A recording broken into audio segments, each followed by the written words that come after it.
오늘도 예배의 자리에 나온 여러분 모두에게 하나님의 평강과 승총을 간절히 기원드립니다. 여러분, 오늘 우리가 요 에베소서 1장 3절 요 한 절 한번 다루어 보려고 합니다. 사실 여러분이 오늘 설교를 들으면서 적지 않게 내용이 조금 난해하고 약간은 어려울 수 있는 부분이 있을 것이다. 저는 그렇게 생각을 합니다. 그럼에도 불구하고 강해 설교이기 때문에 조금 어려울 수 있지만은 여러분들이 충분히 들어왔고 우리가 많이 교리 시간에 배웠던 내용을 제가 말하는 것이기 때문에 여러분들이 그런 것들을 조금 감안하고 들으시면은 잘 이해하실 수 있지 않을까 그렇게 생각을 합니다. 성령께서 아무쪼록 여러분 가운데 충만히 임재하셔서 이 내용을 잘 이해했으면 좋겠고, 또 히브리서에서 말씀하신 것처럼 젖을 먹는 것이 아니라 단단한 음식을 먹어야만이 여러분이 믿음의 장성한 자가 된다는 사실을 알고, 조금은 난해할 수 있지만은 우리가 이미 들었던 내용들을 제가 한 번 더 강조하면서 나아가는 것이니까요. 그런 것들을 잘 염두에 두고 오늘 말씀 한번 보려고 합니다. 여러분, 우리는 지난달에 이 찬송시 요 3절부터 14절까지의 찬송시의 첫 반을 내드렸습니다. 3절부터 14절까지의 한 문장으로 이어지는 바울의 이 탁월한 찬송시의 첫 표현은 다름이 아니라 찬송하리로다 라는 하나님을 향한 송축과 송영이었습니다. 사도는 로마에 투옥되어 있는 상황에도 불구하고 그 자리에서도 하나님의 구원을 향한 본질적인 감사와 하나님의 그 섭리와 경륜을 향한 또 다른 감사의 제목들을 잊지 않고 감사를 드리고 있습니다. 더불어 이 모든 것이 비단 사도의 정신 승리가 아니라 그는 감옥에 갇혀있는 상황 속에서도 자신을 찾아오는 모든 이들을 박대하거나 거절하지 아니하고 담대하게 거침없이 복음을 전파하면서 주어진 환경 속에서도 자신이 할 수 있는 최선의 모습을 다하는 모습을 보여준 것을 우리가 지난 시간에 보았고, 이것은 지정의가 온전하게 인격적인 반응을 드러낸 참된 신앙인의 모습이다 라는 것도 지난번에 보았습니다. 그리고 오늘부터 우리가 본격적으로 삼위 하나님의 구원이 어떻게 묘사되어 있는지 한번 보려고 합니다. 사랑하는 여러분, 첫 번째로 우리가 이 많은 부분이 여전히 신비이기 때문에 이해가 쉽지 않고 난해한 부분이 많이 있지만은 그럼에도 불구하고 우리가 본문에 들어가기 앞서서 하나님, 삼위일체라는 주제를 한번 다루어 보려고 해요. 오늘부터 우리는 바울의 찬송의 대상이 되고 있는 삼위 하나님이 어떤 사역과 뜻을 가지고 구원의 청사진을 펼치고 계시는지를 우리가 보게 되는데, 오늘 우리가 읽은 이 3절은 주로 성부 하나님의 사역의 일부를 다루고 있습니다. 제가 지난번에도 말씀드렸는데 제가 앞에 주로라고 붙인 이유는 우리가 이 보고 있는 성도의 구원과 만물의 회복이 하나님의 그 구원 자체가 절대로 어느 한 위격의 독립 또는 분리되어서 이루어진 단독의 사역이 아니라 성부, 성자, 성령 하나님 요 세 위격이 하나로 계신 삼위일체 하나님이 만세 전부터 함께 정하시고 체결하신 그 언약을 따르기 때문이고, 우리가 이것을 삼위일체적 사역이다 이렇게 부를 수 있습니다. 3절부터 6절까지는 주로 성부 하나님의 사역을 담고 있고, 7절부터 12절까지는 주로 성자 예수님의 사역을 담고 있고, 13절과 마지막 14절은 주로 성령 하나님의 사역을 담고 있고, 바울이 그 모든 사역을 구분해서 찬미하고 있지만은 이 모든 사역은 각 위격의 고유 사역인 동시에 서로 도우시는 연합 사역이기 때문에, 함께 하시는 사역이기 때문에 이 모든 찬송시에 자옥자옥마다 삼위 하나님이 반드시 함께 찬송을 받으셔야 하는 것이고, 우리가 무 다르듯이 분리할 수가 없다는 것이에요. 그렇지만 여러분, 제가 이 삼위의 사역이 구분은 되지만 분리할 수는 없다 이렇게 말한 것을 여러분이 잘 이해해야 합니다. 이 구분의 핵심은 삼위 하나님이 구원 사역을 연합으로 펼쳐나가셨다라는 것에 방점이 있는 것이지 삼위가 똑같은 사역을 행하셨다 이런 말이 절대로 아니에요.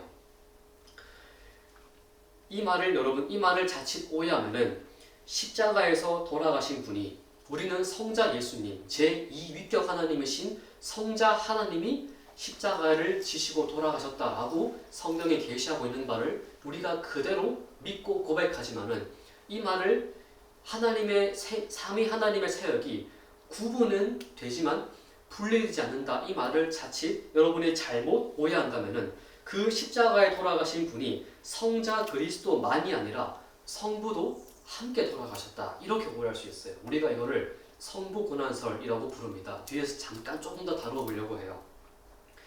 핵심은 하나님의 구원 사역은 세 위격이 하나로 계신 삼위 하나님이 각 위격에게 맡겨진 고유한 사역을 이루시되 그 사역이 절대로 어느 한 위격의 사역으로만 가능한 것이 아니라 사역들은 다 구분은 되지만 반드시 세 위격이 함께 이루시고 연합하셔야만 가능하다라는 것에 초점이 찍힙니다. 하나님의 구원은 어느 한 위격의 독단적인 결정이 아니라 창세전 하나님의 천상회의에서 이루어진 삼위 하나님 모두가 결정하시고 동의하신 내용이기 때문에 각 위격에게 고유한 사역이 부여된 연합 사역이기 때문에 그렇습니다. 그러나 사랑하는 여러분, 우리가 이 삼위 하나님의 구원과 사역을 논하고 성경이 말씀하는 바에 따라 세 위격의 순서를 논할 때 반드시 성부와 성자와 성령의 순서, 이 순서를 따르는 것을 절대로 잊지 말아야 합니다. 이것이 절대로 각 위격 사이에 우열과 열등을 나타내거나 또는 차별을 정당화하는 것이 절대로 아닙니다. 이 시대, 이렇게 포스트 모더니즘 사상이 판을 치고 있는 이 시대에는 기계적인 평등을 마치 기계적으로 해야 한다 이렇게 생각하면서 어느 교회는 잘못된 교회지요. 어느 교회는 성부, 성자, 성령이라고 말하지 않고 성자, 성령, 성부 또는 성령, 성부, 성자 이런 식으로 순서를 뒤바꿔서 말하기도 합니다. 왜 하나님이 한 분이시고 삼위가 동등하신데 왜 우리가 맨날 성부만 제1위격으로 내세워야 하냐라고 반문하면서 그렇게 잘못된 신학을 가지고 교회가 있다는 것도 우리가 유념을 해야 합니다. 그렇지만 여러분 절대로 그런 것이 아니죠.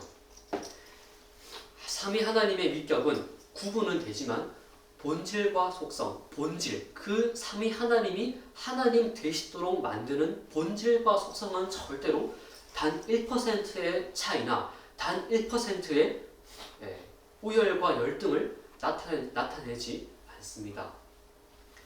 삼위 하나님의 한 분이시고 그 세 위격은 동일한 본질을 지니신 분이다라는 것은 우리가 아까 고백한 니케아 신정에도 나와 있었고 어떻게? 성자는 성부와 동일한 본질이시고 우리가 아까 니케아 신정에서 고백했습니다. 동일한 본질이시다.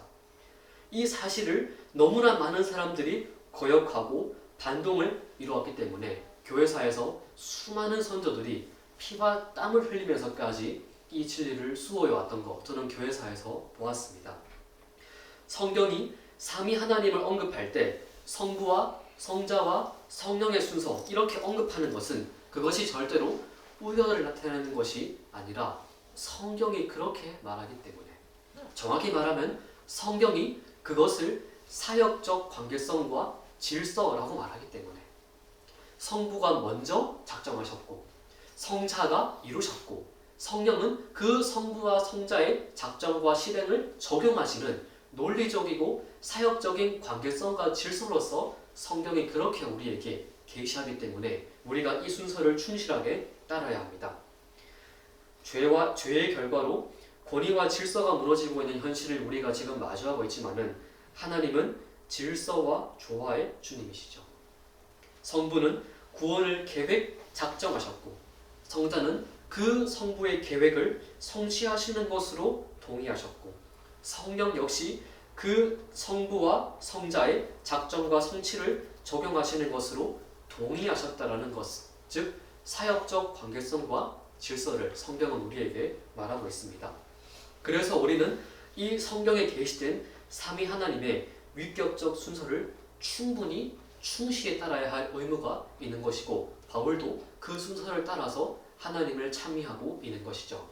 여러분, 로이스 존스 목사님, 우리가 교리를 봤던 그 목사님은 이렇게 말씀하셨어요. 이에 관해서 기독교는 그 근원, 즉 시초와 계속적인 존재, 영속성에 있어서 삼위일체론이어야 한다.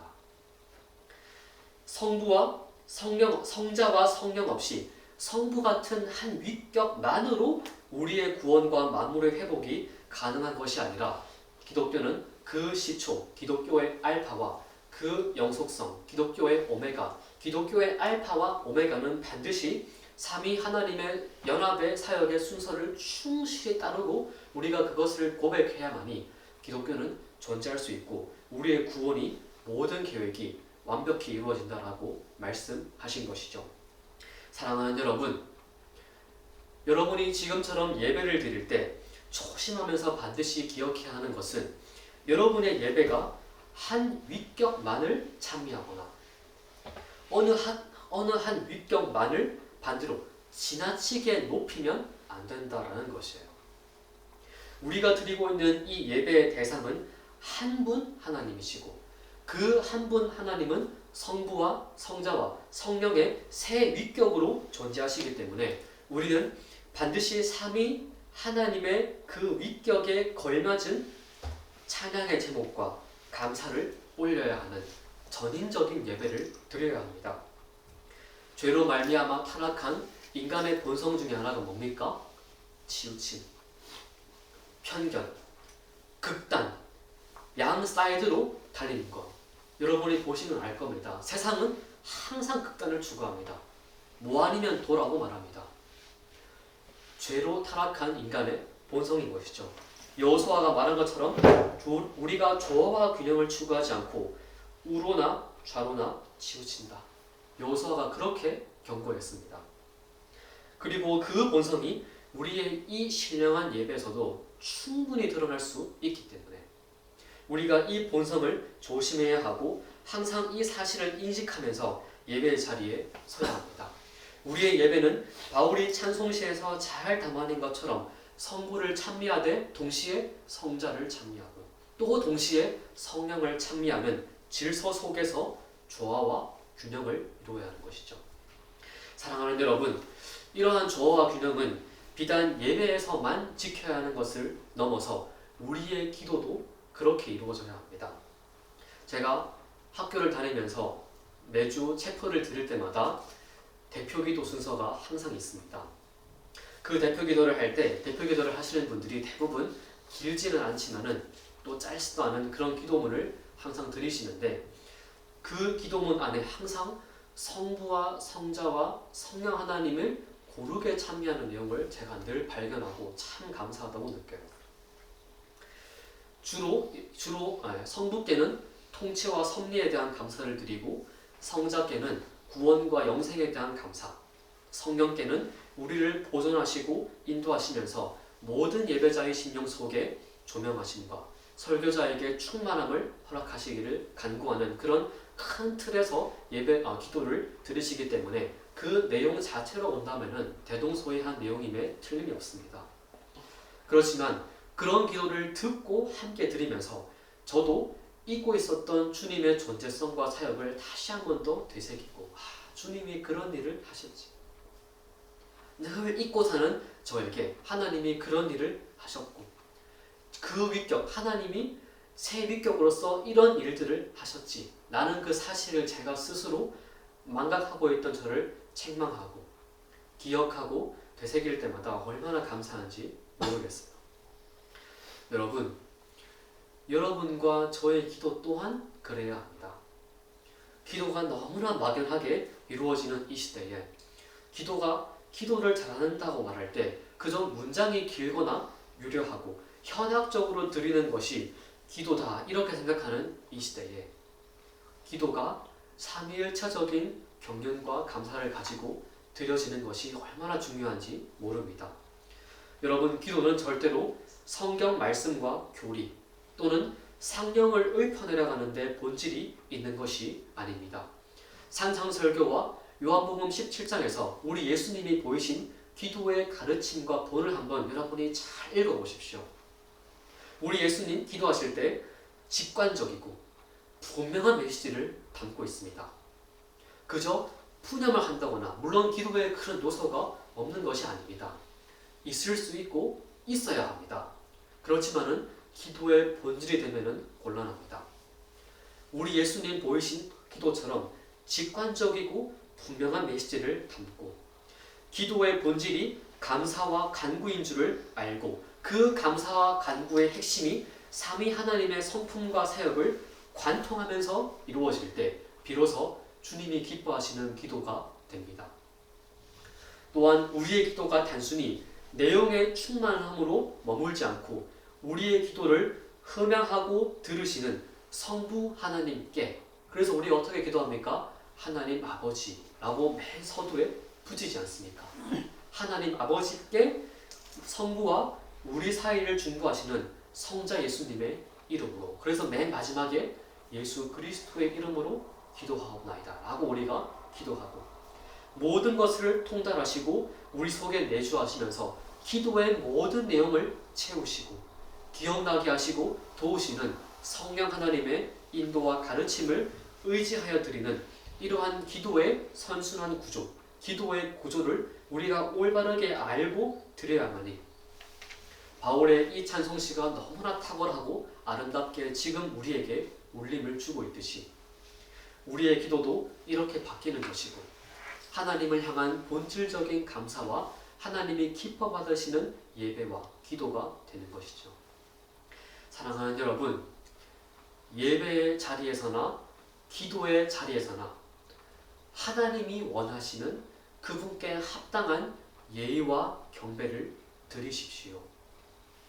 합당한 경배와 예의를 드려야 합니다. 내가 생각하기에 합당한 것이 아니라 하나님이 성경에서 계시하시고 가르치신 바대로 드리는 것이 합당입니다. 합당. 이 포스트 모더니즘 시대에 교회 안으로까지 주관주의, 이 주관주의, 내가 생각하는 것이 옳다, 내가 생각하는 것이 전부다라고 하는 주관주의가 교회 안으로까지 침투하면서 하나님이 원하시는 예배, 성경이 말하는 예배가 아니라 내가 생각하기에 괜찮았던 예배, 내가 생각하기에 괜찮게 드렸다라고 주관적인 판단과 인식 아래 드려지는 예배를 내가 예배 드렸습니다 라고 말하기를 주저하지 않는 악한 시대를 우리가 지나가고 있습니다. 그러나 틀렸습니다. 틀렸습니다. 여러분이 원하는 예배가 아니라, 제가 원하는 예배가 아니라, 예배는 주인 되시고 경배의 대상이 되시는 삼위 하나님이 원하시는 예배를 우리가 드려야 합니다. 그리고 그 예배는 삼위 하나님의 고유한 사역들에 합당한 찬송을 드리되 새 위격을 조화와 균형과 질서 가운데 참여하는 것이 핵심임을 잊지 말아야 할 것입니다. 그렇지 않은 모든 예배는 그저 시간 낭비 정도가 아니라, 저는 그렇게 생각합니다. 하나님께 대한 신성 모독이다. 하나님의 이름을 들먹이면서 종교 행위를 하기 때문에 그것은 단순히 시간 낭비가 아니라 신성 모독이다. 하나님께 대한 모독이다. 우리 십자명에서 봤습니다. 너는 내 이름을 망령되게 일컫지 말라. 여러분의 예배, 저의 예배가 하나님의 이름을 망령되이 일컫는 시간이 될 수 있다는 사실을 우리가 유념하고 기억해야 합니다. 세상은 사람들과의 관계성 속에서 나의 무지와 악함으로 상대방의 마음이 다치거나 눈물을 흘리는 것을 아랑곳하지 않고 내가 원하고 사랑한다라는 미명 아래 자신의 행동을 합리화하기를 좋아하지만은 그건 폭력이고 모독인 것이죠. 인격을 가진 사람도 그러할진데 하물며 찬양받기에 합당하신 하나님께 이런 예배를 드린다는 것은 절대로 있을 수 없는 일입니다. 우리가 이 두려움을 가지고 오늘 우리의 예배, 우리의 기도가 어땠는가 한번 돌아봐야겠죠. 나의 예배가 아니라 주님의 예배이고 그 예배는 삼위 하나님이 모두 찬미 받으시는 자리라는 것을 기억해야 하고, 오늘 예배도 삼위일체 하나님께 합당한 모습으로 드려야 합니다. 여러분이 이 핵심 전제를 가지고 이 찬송시를 바라보아야 시 전체에서 드러나고 있는 삼위 하나님의 사역과 경륜이 얼마나 위대한지를 보게 될 겁니다. 우리가 이 핵심 전제를 가지고 오늘 본문 한번 보려고 합니다. 사랑하는 여러분, 두 번째로, 그렇다면 바울이 찬송시를 성부와 성자와 성령 하나님의 순서로 전기해 나가면서 가장 먼저 성부 하나님을 언급하고 있는데, 여러분 그분을 어떻게 표현하고 있습니까? 찬송하리로다 하나님 곧 우리 주 예수 그리스도의 아버지, 이렇게 표현했어요. 하나님인데 그 하나님을 곧 우리 주 예수 그리스도의 아버지다, 이렇게 바울은 표현하고 있습니다. 성부 하나님과 성자 예수님의 관계를 아버지와 아들의 관계로 표현하고 있는 것이죠. 여러분 이것 또한 신비이기 때문에 조금 까다롭고 어려울 수 있는 주제지만은 초대교회 때부터 가장 뜨거운 논쟁 중에 하나이기 때문에 수많은 믿음의 선조들이 수호하고 지켜왔던, 이 명확히 지켜왔던 진리의 틀 안에서 성부와 성자의 관계성을 과연 우리가 어떻게 바라봐야 할 것인가라는 것을 한번 생각해 보려고 해요. 여러분, 앞서 첫 번째 주제에서 언급한 것처럼 우리 정통 개신교는 성부와 성자 예수님의 관계를 이해할 때 성경은 아버지와 아들로서 계시하고 있는 것이 분명하지만은 절대로 우리가 그 관계성을 이해할 때 인간적인 방식으로 이해하지 않습니다. 여러분, 우리가 생각하는 아버지와 아들은 어떤 관계입니까? 물리적인 관계이고 혈연과 육정의 뭐라고 할까요? 혈연과 육정의 관계를 전제하기 때문에 아버지가 먼저 존재해야만이 아들이 존재하고, 즉 아버지 없이 아들이 존재할 수 없고 아버지가 있어야만 아들이 존재할 수 있고, 뭡니까? 시간의 차이, 시간의 전제를 우리는 전제하게 됩니다. 또한 아버지가 우위에 있고 아들은 열등하다라는 생각 또한 가지게 됩니다. 뭡니까? 우열과 서열입니다. 우리가 이 육체의 아버지와 아들의 관계를 이해할 때는 이렇게 시간적인 순서의 전제, 그리고 서열의 차이, 순서의 차이를 전제하기 때문에 우리가 이 관점을 가지고 성부와 성자의 관계를 이해하면 반드시 이단으로 가게 됩니다. 이러한 생각을 바탕으로 교회학사 속에서 성부와 성자를 우열의 관계로 바라보거나 심지어 일치된 모습이다, 이것 또한 극단이죠. 일치된 모습으로 왜곡되게 이해한 부류가 여러 존재했는데 세 가지만 한번 보려고 합니다. 첫 번째로 종속론을 주창한 아리우스주의가 있습니다. 여러분이 한 번쯤 다 들어봐서 아실 겁니다. 아리우스주의라는 종속론을 주장하는 사람들이 있었습니다. 이들은 예수님을 이해할 때 성부는 창세전 영원부터 존재했던 유일한 하나님이시고, 성자는 예수님은 영원 속 어느 한 시간 속에 성부로부터 창조된 첫 피조물이었다, 이렇게 봤어요. 하나님, 성부만이 먼저 계신 유일한 분이시고 성자는 창조된, 피조된, 즉 시간 속에서 태어난 존재다, 이렇게 전제했어요. 그러므로 예수는 그가 존재하지 않은 때가 있었다, 이렇게 규정했고, 예수님을 말할 때 이 땅에 났을 때는 인간들보다는 조금 특별한 존재였는데, 우리보다는 조금 특별한데 공생의 시작 전에 세례를 받으실 때 비로소 성부로부터 그리스도로 임명되심으로 메시아, 기름 부음을 받은 자로 그때 비로소 세례 요한의 세례를 받으실 때 인정받으심으로 그때부터 비로소 우리 인간보다는 조금은 우월한 제3의 피조물 또는 중간 존재로 상정했고, 그럼에도 불구하고 성부보다는 못한 열등한 존재, 이렇게 전제했어요. 우리 정통신학은 예수님 역시 성부와 동일하게 영원 전부터 함께 계신 하나님이시다라는 것을 믿기 때문에 이 아리우스주의는 주후 325년에 열렸던 니케아 공의회에서 정제되었습니다. 우리가 아까 고백한 것처럼 니케아 신경에 분명히 나와있죠. 예수님은 어떤 분이십니까? 창조되지 않았다. 모든 세대 전에 이미 나신 분이다. 영원히 나신. 시간을 전제하고 나시는 것이 아니라 우리는 그분이 영원히 나셨다라는 것을 믿습니다. 두 번째로 양태론을 말한 사벨리우스 주의가 있습니다.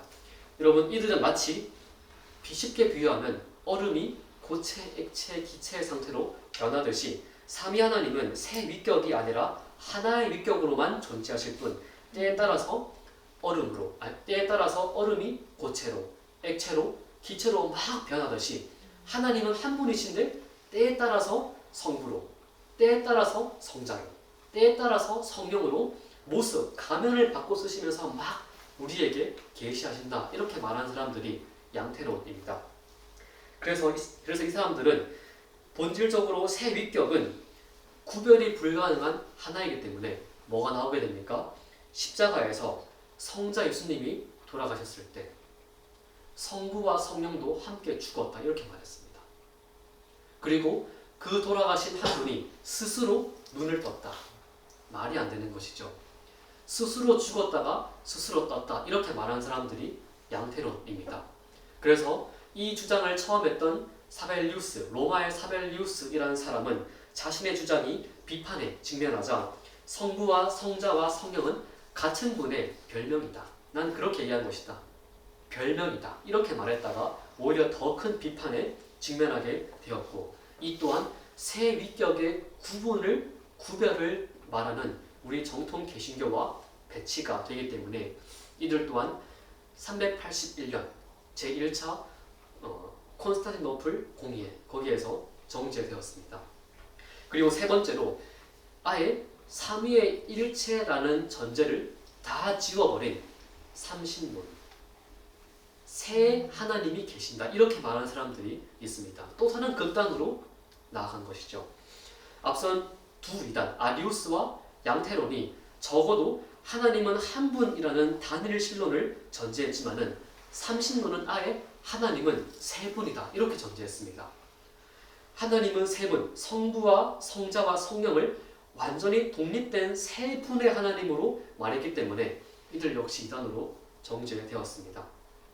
이처럼 교회는 성부와 성자와 성령의 동일한 본질을 부정하고 성부를 유일한 신으로 모시고자 했던 아리우스주의와 위격적 구분을 배제하고 한 하나님이 가면만 바꿔 쓴다라고 말했던 양태론과 심지어 본체의 단일성을 부정하고 하나님이 세 분이라고 말하는 삼신론의 모든 설명을 배격하면서 우리는 정통신앙을 고수해 왔습니다. 우리는 여러분이 반드시 기억하고 이것은 여러분의 고백이 되어야 합니다. 우리는 하나님을 고백할 때, 하나님의 존재성을 고백할 때 세 위격이 한 분으로 계신다 이렇게 고백합니다. 잘 기억하십시오. 세 위격이 한 분. 하나님은 절대로 세 분이 아닙니다. 하나님은 한 분입니다. 그러나 세 위격으로 계십니다. 여러분이 신비이기 때문에 이해가 잘 안 될 겁니다. 저도 사실 이해가 쉽지 않습니다. 그러나 핵심은 본질과 위격이 다르다는 것을 우리가 전제한다면 세 위격이 한 분이다라는 것을 우리가 이해 못할 이유는 없습니다. 위격과 본질이 다르기 때문에, 위격과 본질은 다르기 때문에 한 분이 세 위격으로 있고 세 위격이 하나로 있는 이 신비를 우리가 조금은 이해할 수 있다. 저는 그렇게 생각합니다.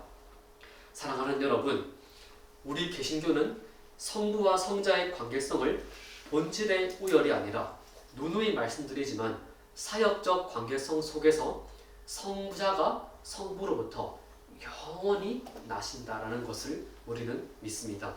여러분이 아까 고백했던 니케아 신경에 이렇게 나와 있었죠. 그분은 나셨으나 창조되지 않으셨고 성부와 동일한 본질이시다. 영어로 보면은 동일한 본질, one being이다 이렇게 되어 있어요. one being, 한 존재이시다. 동일한 본질이시다 이렇게 나와 있어요. 성경은 절대로 성자 하나님이 피조물이거나 성부보다 열등한 분임을 말하지 않습니다.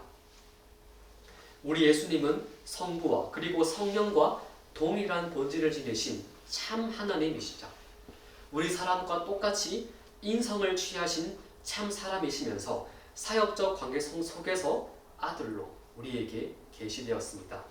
그래야만이 우리의 유일한 대속주요 그리스도로서의 중보자의 역할을 감당할 수 있는 것이죠. 초대교회 때부터 이 신앙의 가장 큰 문제는 예수 그리스도가 어떤 분인가 하는 것이었어요. 왜? 성부와 성령과 다르게 성자 그리스도만이 유일하게 사람의 모습으로 우리 가운데 오셨기 때문에 저분이 과연 하나님일까? 이렇게 생각하는 오해가 많이 있었던 것을 우리가 볼 수 있고, 그런 맥락에서 초대교회 때부터 예수님의 신성을 부정하는 일이 참으로 많이 있어 왔어요. 어쩌면 당연한 이유입니다. 우리 같은 사람이 똑같이 우리와 배고파하시고 음식을 드시고 물을 마시고 주무시고 고통스러워하시고 아파하시고 눈물 흘리신 그분이 어떻게 하나님일까라고 많은 사람들이 의문을 표한 것이죠. 그래서 성자에 대한 논쟁이 이렇게 치열했고 뜨거웠고 지금까지도 우리에게 이 논쟁이 전수가 되고 있는 것이죠. 여러분, 저는 제가 배우고 있는 신학, 저는 학교에서 개혁신학이라는 것을 배우고 있는데, 제가 이 개혁신학을 좋아하는 이유는 이 신학이 퍼펙트하다 그런 건 절대로 아닙니다. 이 개혁신학도 적지 않은 부분에서 하자가 있고 조금 더 다듬어야 될 부분이 많습니다. 절대로 성경은 계시는 완전하지만은 사람의 신학은 불완전합니다. 왜? 주관이 담기기 때문에, 사람의 해석과 사람의 통찰이 담기기 때문에 객관적인 계시인 성경은 충분하고 완전하지만은 신학은 불완전하고 그 하나님의 완전을 향해서 끝없이 달려가는 게 신학입니다. 그럼에도 불구하고 제가 이 개혁신학을 좋아하는 이유는 모든 탐구의 출발, 모든 논쟁의 출발을 항상 성경으로 하기 때문이에요. 성경으로 시작해서 성경으로만 끝마칩니다. 인간의 사상이, 인간의 주관이 개입될 틈을 주지 않습니다. 성경으로만 성경을 증거하고 성경으로만 논쟁을 대항합니다. 우리는 성경이 우리에게 계시한 그대로만 믿지 결코 더하거나 덜지 않고, 계시가 선을 그어서 보여주지 않는 부분을 인간의 생각으로 함부로 선 넘게 규정하지 않습니다. 인간의 이성이 제 아무리 탁월하다고 한들 인간의 지적인 한계와 무능은 절대로 하나님이 당신의 눈높이를 이 땅끝 아래까지, 심지어 저 지하까지, 정말 지구의 한가운데 있는 내까지 그분의 눈높이를 낮춘다 한들 우리는 절대로 그분을 이해하지 못합니다. 그분의 완전함을 우리는 이해하지 못합니다. 그런 자기인식을 가지고 우리에게 허용하신 구원의 진리와 계시 안에서 우리는 그분을 알도록 부름받았고, 심지어 주어진 계시조차 하나님을 아는 지식의 채 1%도 담지 못하지만은 우리는 그 계시 안에서 주님의 성품을 따라 무한한 지식과 지혜와 보화가 충분히 드러나고 있다는 것을 우리가 알고 겸손해야 하는 것이죠. 성경은 분명히 예수님을 성부와 동일한 본질을 지니신 분으로 계시하고 있고, 그분은 절대 피조물이 아니라 영원한 하나님이라고 우리에게 보이시기 때문에 우리는 믿어야 합니다. 신앙을 고백하는 것이죠. 이런 것들이 신앙 고백입니다. 그래야만이 우리의 구원이 얼마나 완벽하고도 완전한지를 알게 되고, 정말 하나님이 그러신 것처럼 물 셀 틈 없이 완벽하다라는 것을 알게 되고, 하나님이신 예수님의 강림과 죽음과 부활이 우리 같은 죄인들에게 얼마나 합당하지 못한 위대한 사건인지를 깊게 알게 됩니다. 하나님을 아는 바른 지식, 구원을 아는 바른 지식은 성경의 계시를 충실히 따라야만 알 수 있다는 것을 여러분들이 절대로 잊지 말아야 할 겁니다. 사랑하는 여러분, 마지막으로 하나만 더 보려고 합니다.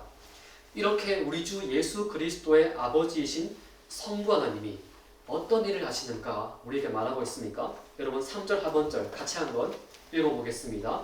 그리스도 안에서 하늘에 속한 모든 신령한 복을 우리에게 주시되. 여러분 성부가 어떤 일을 하신다라고 말씀하고 있습니까? 성도에게 복을 주시는 분, 이렇게 말하고 있어요. 복을 주시는 분. 여러분 저는 이 복의 특징을 짧게 세 가지로 구분해서 한번 보려고 해요. 첫 번째로 하늘에 속한, 이라고 나와 있는 부분, 하늘에 속한 복이다 이렇게 말하고 있어요. 여러분 여기서 하늘이라고 할 때 단순히 우리가 고개를 들어서 하늘을 보는 저 하늘을 말하는 게 아닙니다. 원문에 보면 이 하늘이라는 단어가 sky, 우리가 보고 있는 이 하늘을 말하는 것이 아니라 원문상 위, above, up, 위를 뜻하는 에피라는 단어와 우리가 보고 있는 이 하늘, 우라노스라는 단어가 합쳐진 단어예요. 그래서 직역을 하면 하늘 위라는 단어가 이 본문에 나오고 있는 하늘이라는 단어입니다. 하늘 위 이렇게 말하고 있어요. 이 말은 바알과 같은 유대인들의 관념 속에서 3층 천, 즉 이 땅의 하늘이 우리가 보고 있는 하늘인 1층 천, 스카이, 하늘과 2층 천, 이 스카이를 넘어서 스페이스, 우주와 우주의 2층 천, 그 우주를 넘어서 단순히 공간적인 것을 말하는 것이 아니라 하나님의 통치와 섭리와 다스림과 임재가 충만히 이루어지고 있는 3층 천, 곧 하나님이 좌정하시고 계시고 있는 그 하나님의 나라를 가리킬 때 바울은 3층 천이라는 개념을 사용했고, 여기 본문에 나오는 하늘에 속한 이라고 할 때 이 하늘도 그 천국을 가리키는 단어입니다. 그러므로 하나님께서 우리에게 하늘에 속한 복을 주신다라고 하는 것은 주님께서 당신의 온전한 뜻과 섭리와 통치 가운데 우리에게 주시는 완전하고도 완벽하고 측량할 수 없고 그분의 성품을 따라 썩지 않는 참된 복을 지칭하는 것이죠. 우리가 누리고 있는 모든 복은 하나님께로부터 왔다라는 사실을 바울은 상기시키고 있습니다. 하지만 사랑하는 여러분, 우리가 이 복이 하늘에 속한이라고 말할 때 뒤에서 보겠지만 이 복은 주로 영적인 복을 지칭한다라고 우리가 볼 수 있는데, 여러분 그렇다고 우리가 누리고 있는 물질의 복을 지칭하진 않는다 이렇게 볼 필요가 절대 없습니다.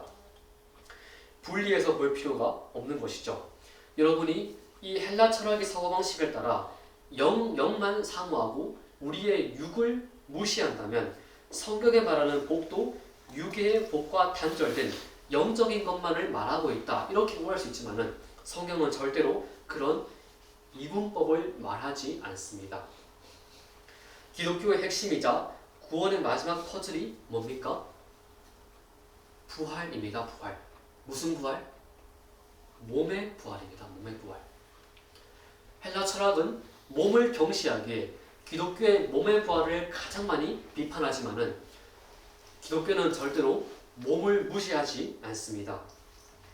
여러분이 물론 주의해야 하는 것은 성경이 물질의 복을 천시하진 않지만은 그것은 물질의 복이 더럽거나 조금 열등하거나 그런 것이 아니라 물질적 복은 본질과 중추의 역할을 하는 것이 아니라 참된 복인 영적인 복, 즉 우리에게 주어진 예수와 그 예수로 말미암아 주어진 구원의 복인 영적인 복 안에서 그림자 역할을 하면서 일반 은총으로서 우리에게 더해지기 때문이에요. 여러분 구약 같은 본문들, 구약에서 복을 말할 때 상당 부분이 뭘 말합니까? 물질과 후손에 대한 복을 말합니다.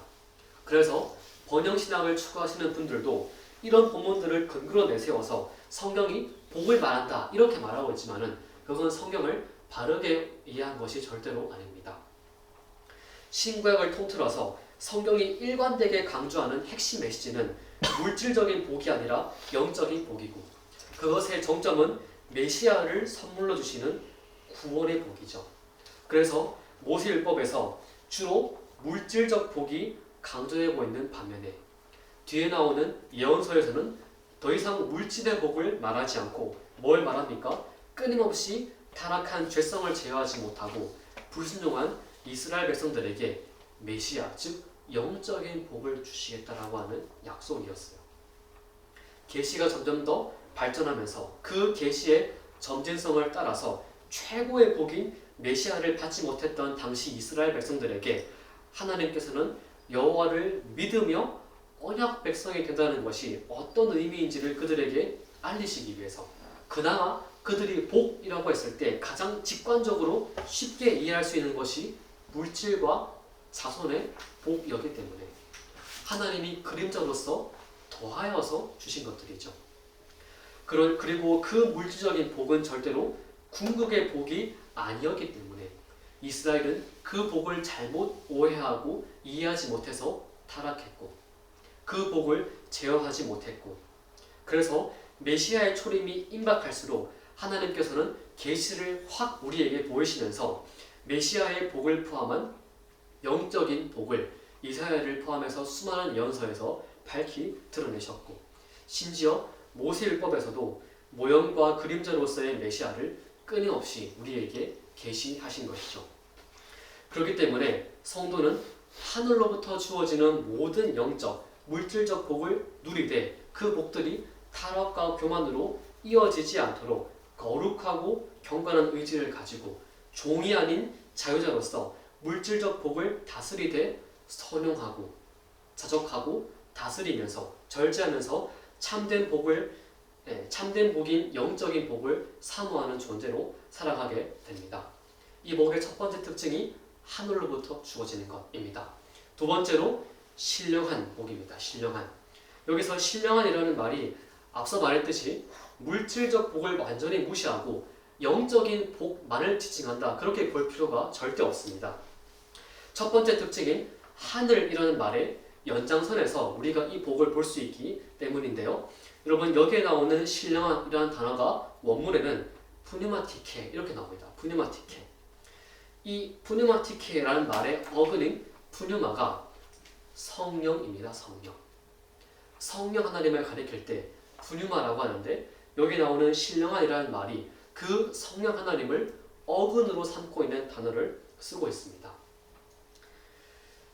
그렇기 때문에 이 신령한이라는 말은 단순히 물질과는 구별되는 이분법을 말하는 것이 아니라 성령 하나님으로 말미암아 우리에게 적용되고 누려지는 복, 즉 구원의 복을 다시 한 번 더 강조하고 있는 것이죠. 그래서 이 복을 어떻게 표현했습니까? 그리스도 안에서 주어지는 것, 이렇게 표현했어요. 왜? 그 본질이 구속이고 메시아이고 예수 그리스도로 말미암아 우리에게 주어지는 복이기 때문에. 여러분, 마지막 세 번째 특징이 뭡니까? 마지막으로 나오는 모든입니다. 모든. 다르게 표현하면 여러분과 제가 삶 속에서 경험하고 누리고 있는 모든 상황과 관계와 물질과 심지어 아픔과 질병과 고통도 모두 복입니다. 복. 로마서 8장에서 바울이 이렇게 이 복을 다르게 표현했습니다. 자기 아들을 아끼지 아니하시고 우리 모든 사람을 위하여 내주신 이가 어찌 그 아들과 함께 모든 것을 우리에게 주시지 아니하겠느냐. 모든 만물의 주인이신 하나님께서 주신 복 중에 최고는 당신의 아들인 예수를 우리에게 주신 것이고, 그분이 십자가의 죽음과 삼위 하나님과의 관계의 단절을 감수하시면서까지 당신의 아들인 예수를 우리에게 구원의 선물로 주신 것이고, 그 아들의 복, 최고의 복을 이미 우리에게 주시니까 어찌 다른 것들도 내주시지 않겠느냐라고 바울은 우리에게 반문하고 있는 것이죠. 사랑하는 여러분, 심지어 이 복을 주셨다라고 할 때 주셨다라는 말이 원문은 부정과거, 즉 과거형입니다. 과거형. 이미 끝났다, 주셨다라는 것이에요. 주셨다. 과거형으로 나와 있습니다. 단회적이고 결정적인 사건으로 주셨다라고 말하고 있습니다. 무슨 말을 하고 싶은 겁니까? 성부께서 성자 안에서 성령으로 우리에게 단번에 주신 복인 구원과 그 구원을 위해 아들을 선물로 받은 그 복 자체로 바울은 이미 우리에게 주어진 복이 얼마나 위대하고 넘치도록 풍성한지를 강조하고 있는 것이죠. 분명히 우리가 살아가는 모든 순간순간마다 주님이 복을 지금도 우리에게 주시고 있고 우리가 그 복을 받으며 살아가고 있지만은 그분의 은총이 없이는 우리는 단 하루도 살아갈 수 없는 것이 맞지만은 바울은 현재의 복을 능가하는 최고의 복은 이미 주어졌고 벌써 주어진 것이고 그 복인 예수와 그로 말미암은 구원의 복은 우리가 받은 최고의 복이자 근본이기 때문에 다른 더하여진 복들, 관계의 복, 물질의 복, 우리에게 주어진 건강의 복 이런 것들이 더하여지고 있기는 하지만은 구원의 복과 비교할 때 이미 주어진 구원의 복과 비교할 때 그 나머지 복들은 마치 파도가 모든 것을 집어삼키듯이 다른 더하여진 복들을 감싸고도 더 이상 흔적이 없을 정도로 구원의 복이 가장 탁월하고 위대하다라고 바울은 우리에게 말씀하고 있는 것이죠. 사랑하는 여러분, 그러므로 동시에 이 복 안에 무엇이 포함되어 있습니까? 고난이 포함되어 있습니다. 고난. 몸이 안 좋으신 분이 지금 이 자리에 있지만은 고난도 우리에게 주시는 하나님의 뜻이고 오늘 말씀에 따르면 복입니다. 복. 예수 믿으면 복 받고 인생이 풀리고 명예와 부를 얻는 그런 삶을 꿈꾸기를 우리는 좋아하지만은 성경은 우리에게 고난이 있고 그 심지어 고난도 복이라고 말합니다. 왜? 아플 때 주님을 더욱더 간절히 찾기 때문에 내가 너무나 바쁘고 너무나 부산하게 살면서 주님과의 관계가 소원해지니까 마치 주님이 나에게 오라 생명수인 나에게 오라 라고 손짓하시면서 주시는 복이 아닐까. 우리가 겪는 질병들, 아픔들, 고통들 주님이 모르시는 것이 아닙니다. 그런 것들을 주시면서 너 참 쌤통이다. 너 참 잘됐다. 이렇게 말씀하시는 것이 절대로 아닙니다. 모든 복이다. 오늘 바울은 그렇게 말합니다. 모든 게 복이다. 그 복을 어떻게 내가 발견하고 다스리고 다시 하나님께 나아가는 통로와 수단과 간구의 통로가 될지를 우리가 살아내는 삶의 태도로 우리는 믿음을 증명해야 되는 것이죠. 바울이 1차 전도 여행 때 루스드라에 갔다가 돌팔매질을 당해서 거반 죽었다가 거의 시체처럼 되었다가 성 밖으로 던져지고 다시 일어나게 됩니다. 그래서 다시 일어나는 바울을 보면서 그의 후학들이 걱정과 두려움으로 바울에게 조언을 하고 바울에게 더 이상 그 성에 들어가지 마십시오. 더 이상 전도 여행에 대한 것들을 포기하시고 쉬십시오 라고 그렇게 간구하니까 바울이 뭐라고 말합니까? 이 믿음에 머물러 있으라. 그들에게 권하고 또 우리가 하나님의 나라에 들어가려면 많은 환난을 겪어야 할 것입니다. 요한은 요한계시록 1장에서 이렇게 말합니다. 자신을 소개하면서 나와 요한은 너희의 형제요 예수의 환난과 나라와 참음에 동참하는 자니라. 천국으로 가는 길이 잘 닦여진 평탄한 아스팔트 길이다 라고 우리는 자꾸 그렇게 간주하지만은 성경은 우리 믿음의 선배들은 그렇게 말하지 않습니다. 바울은 그걸 겪어야만이 난 들어갈 수 있다. 요한은 나는 그 참음과 고난과 환난에 동참하고 있는 자다. 현재의 실존을 고난과 함께하는 자라고 당신들을 우리에게 말씀하고 있고 이 부름은 오늘 우리도 다르지 않다. 저는 그렇게 생각합니다. 사랑하는 여러분, 말씀을 맺으면서 여러분에게 꼭 부탁합니다.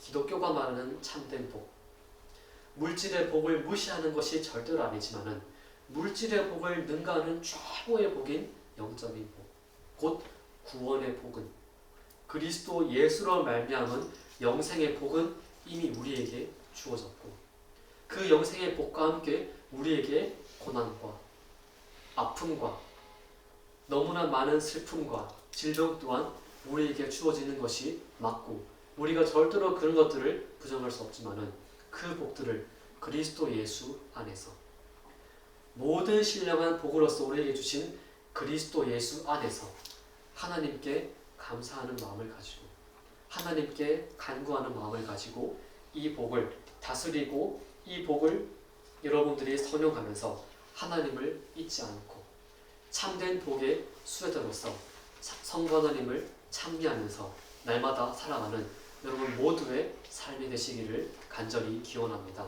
아멘. 기도하겠습니다. 거룩하신 하나님 아버지, 오늘 우리가 이 찬송시에 비로소 첫 발을 내딛으면서 하나님께서 우리에게 복을 주시는 분임을 보았습니다.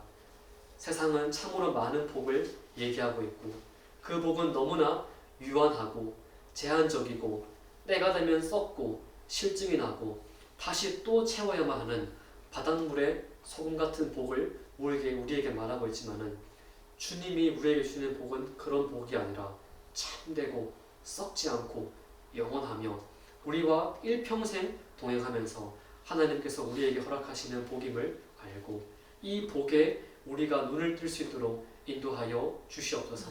참된 복은 이미 주어졌고 우리에게 더하여진 복들과 비교할 때 참된 복인 구원의 복이 얼마나 비교할 수 없이 형용할 수 없이 탁월하고 위대한지를 알고 우리가 일평생 복을 받으며 살아가지만은 이 구원의 복을 잊지 않고 살아가는 우리 모두가 될 수 있도록 인도하여 주시옵소서. 특별히 고난과 아픔의 복도 복이라고 분명히 말씀하고 있습니다. 분명히 우리에게 너무나 고통스럽고 아프고 우리에게 슬픔을 안겨주는 것이 분명히 맞지만은 그럼에도 불구하고 복을 허락하시는 하나님의 뜻을 알고 그 복 가운데서도 주님의 음성과 뜻을 발견함으로 주님의 뜻에 주님의 마음에 합한 자로서의 거룩한 삶 살아갈 수 있도록 우리에게 능력을 더하여 주시옵소서. 예수님의 이름으로 기도드리옵나이다. 아멘.